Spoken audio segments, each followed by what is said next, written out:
2025 оны 3 сарын 11-нд 22 настай Ай Могами гэх инфлюенсер охин гигэн цагаан өдрөөр лайв стрим хийж байхдаа лайв дээрээ олонний нүдэн дээр 30 удаа утгалууж нас баржээ. Гэмт хэрэг барагтаа гардаггүй Япон улсын хувьд ийм хэрцгий хэрэг улсаар нь шоконд орж байгааг нь ойлгож байгаа баха. Хүмүүс хэрэгтэн нь яагаад ийм зүйл хийсэн юм бол гэж ихээр гайхацааж байсан. Хүмүүс гэлтгүй мэдээний сайтууд хүртэл юу бичгээ мэдгүй гайхацааж байсан. Хүмүүс мисожины эмэгтэйчүүдийн үзэн ядалтын байхтаа гэж хүртэл таамаглаж байсан. Гэхдээ энэ хэрэг тийм ч энгийн зүйл байгаагүй юм аа. Энэ хэргийн эхлэл хэдэн жилийн өмнөөс эхлэх ба алуулсан эмэгтэй нь хэрэгтэнгээ таньдаг байсан болж таарсан.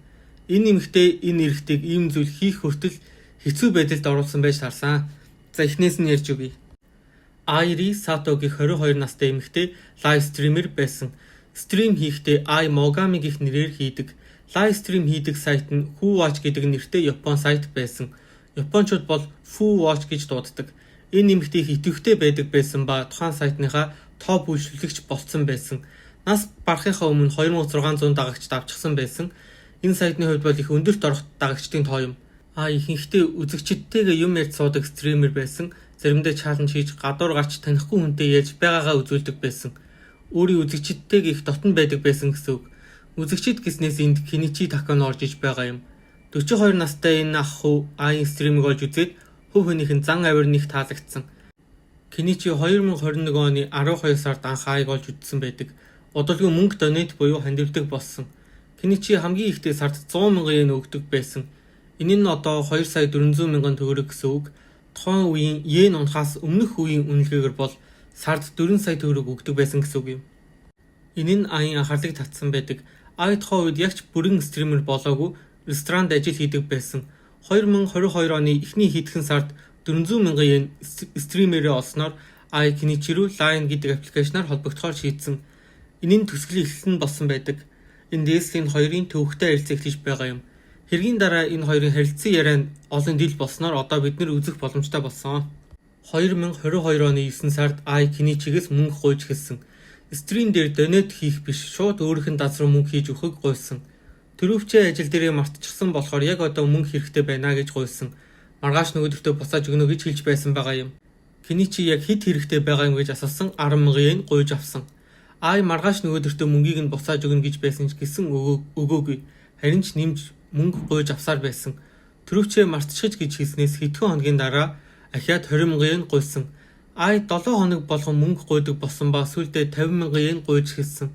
Гуйдаг үнэн дүн нь өсөлтөөгөө зэрэгцэж хэлж буй шалтгаанууд нь хүртэл утгаа алдаж эхэлсэн. Энд игчин жирэмсэн болчихсон болохоор игчтэй туслахын тулд мөнгө хэрэгтэй байна гэж байна. Гэхдээ Киничи мөнгийг нь өгсөөр байсан. Олон удаа мөнгө гуйж авсныхаа дараа Ай чинь бүх мөнгийг яаж олоод байдаг юм бэ гэж асуусан. Киничигийн хариултыг Google буруу орчуулсан байна л да. Яг үнэндээ мөнгө зээлдэг газруудаас зээлдэг гэж байгаа. Киничи Айг мөнгө гуйх болгонд нь зээлж байгаад өгдөг байсан байгаа юм. Ай тэгсэн чи ахаад мөнгө зээлээ надад 50 мянган йен олоод өгчхөө гэсэн байгаа юм. Шаашааст. Киничи аль хэдийн 2 өөр газраас зээл авчихсан болохоор одоо өөрт нь зээл өгөхгүй байхаа гэж хэлсэн. Ай би судалж үзсэн тогтсон ажил орлоготой гэд бүгэлжих юм бол батлах шаардлагагүй мөнгө зээлдэг юм аа гэж хэлсэн байгаа юм. Киничи аль хэдийн өөрийн орлого болон ажлын цагуудаа худлаа хэлчихсэн байгаа гэсэн Ай нэмж шаардсаар байсан байгаа. Ажил орлогоо худлаа хэлж зээл авчих юм бол дараа нь төлж чадахгүй асуудалд унах ч гэсэн Айд энэ бол хамаагүй зээл аваад надад мөнгө өгөөл гэсэн байгаа юм. Энэ хоёрын бүх харилцан яриа интернетэд задарчихсан байгаа.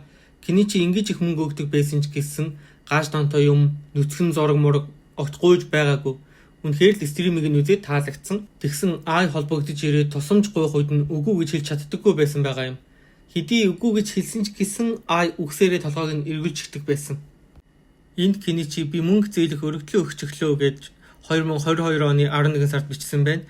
Тэгсэн Ай тийм үү гээд нэг ийм эможи. Киничи зээлж чадна гэж найдаг гээд ийм эможи. 15 минутын дараа Ай хэрвээ мөнгө зээлж чадахгүй бол би өхөн мөхөн гээд юм бичсэн байгаа байхгүй. Тэнгууд Киничи битгий юм яриа гэсэн чи би өхнээ л гэдэг байгаа байхгүй. Цагийн дараа Киничи би унтчих чи битгий үхэрээ гэсэн юм бичсэн. Ай би чамгүйгээр амьдрах чадахгүй гэсэн байгаа юм. Киничи би баяртай байна. Би ч гэсэн чамгүйгээр амтж чадахгүй гэсэн Ай баярлдаг шүү. Би чам тайртай гэд харилцааг дуусгасан байгаа юм. Эндээс Ай хэрхэн Киничиг нь толгойг ирүүлж байгаа нь харагдаж байна. Одолгүй Киничи мөнгөний асуудал болж эхэлсэн. Энэ үед Киничи хэдийн Айд 2 сая 500 мянган йен өгчихсөн байсан. Энэний тал гарна нь Мөнгө зээлэгчдээс зээж авсан мөнгө. 2023 оны 1 сард зээлсэн мөнгөө буцааж авмаар байна гэж Kenichi Ai-с гуйсан байгаа юм. Би маргааш хэд мөнгө авмаар байна, гуйж байна, өгчгөлдөө гэсэн Ai 2 дөгж болох уу гэж асуусан. Тэгээд Kenichi зөвшөөрсөн. Тэгээд 2 сарын 2-нд нь юу болов чи 2 дөгнө гэсэн мэддээ маргааш хэд өгчгөлдөө гэсэн Ai хариу өгөөгүй. Тэгээд 5 дахь өдөр нь чи мөрөх гэж байгаа юм уу гэсэн энэ дээр буруу орчилсан л байна та. Ai энэ дээр үгүй би өгнөө гэж хариулсан байгаа. Тэгээд энэс хойш Ai хариулахаа болчихсон. Kenichi зээлэгчдийг шахууж хэцүү байгаагаас гадна Ai стрим хийж байхдаа мянгаар нь мөнгө донатор олж байгааг үзээд суух нь бүрчих хэцүү байсан байгаа юм. Бүр Ai би сүйд залуутай болсон гэд бүр баярлаад пост оруулж ирсэн.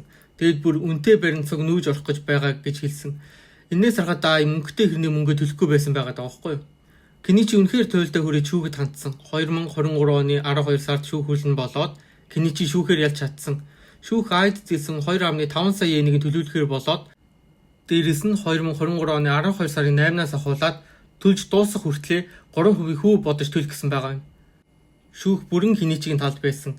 Kenichi шүүхээр ялж чадсандаа үнэхээр их баяртай байсан. Гэтэл яг үнэндээ энэ нь юу ч өөрчлөөгүй. Ai нэг сүртэй зүйл гэж хүлээж аваагүй. Лайв стрим дээр нэг залуугаас мөнгө зээсэн чинь шүүхэд дуудсан. Мөнгийг нөгөө салчих болохоор зүгээр гэж яриад сууж байсан байгаа юм. Дээрээс нь Kenichi Ai стримийг тогтмол үзэж байгаад ойлгосон зүйл нь Ai хүү ач дээр платинум хэрэглэгч болохын тулд сар болон 300-аас 400 мянган йений донет авдаг байх ёстой гэдгийг ойлгосон. Ингэж их мөнгө олж байгаа хэрнээ шүүх хурлаар ялагдаж мөнгөө төл гэж хэлүүлсэн ч гэсэн Ai нэг ч йен өгөөгүй. Ai Twitter аккаунттай ч гэсэн хаяг нь private болохоор бид нар эндээс бол юу ч харж чадахгүй. Гэхдээ хүмүүс өөр аккаунтыг нь олсон. Энэ аккаунт нь битүү покерын талаар байсан. Энэ аккаунтных нь хамгийн анхны пост нь Ai 542 мянган йений чип барьж буй зураг байдаг. Kenichi мөнгө хаашаа яваад байсныг бид эндээс харж байна. Энэ бүгдийг олж мэдээд Kenichi үнэхээр цөхөрсөн. Туслах гэж зээл хүртэл авч мөнгө өгч байсан эмэгтэй нь мөнгийг нь покерд өгдөг байсан. Шүүхээр ясан ч гэсэн мөнгөө эргүүлж авч чадахгүй цаанаасаа зээлийн газруудаасаа дарамтлуулж хэцүү байгаад байхад нөгөө эмэгтэй нь юу ч болоогүй юм шиг стрим хийсэй байсан.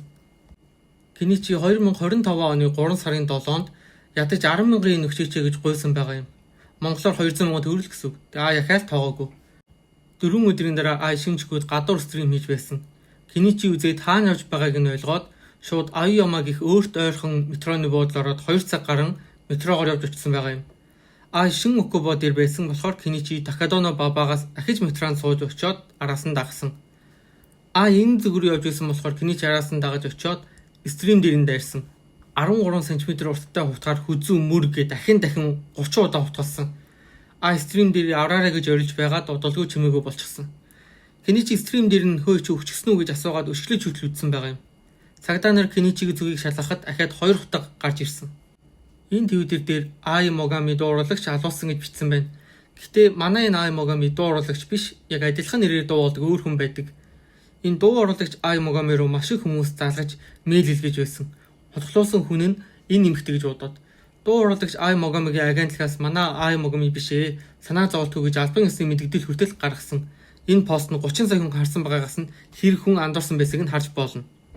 Япон хүмүүс энэ хэрэг дээр ер нь 2 хуваагдчихсан гэж хэлж болно.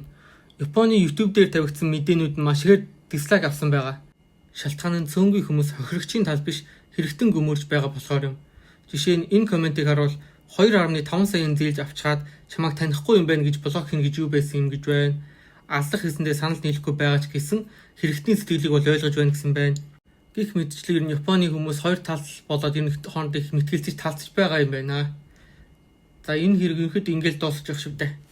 Би ихтэй ингэж ахиж иймэрхүү хэрэг ярьсан бичлэг хийхгүй байхаа.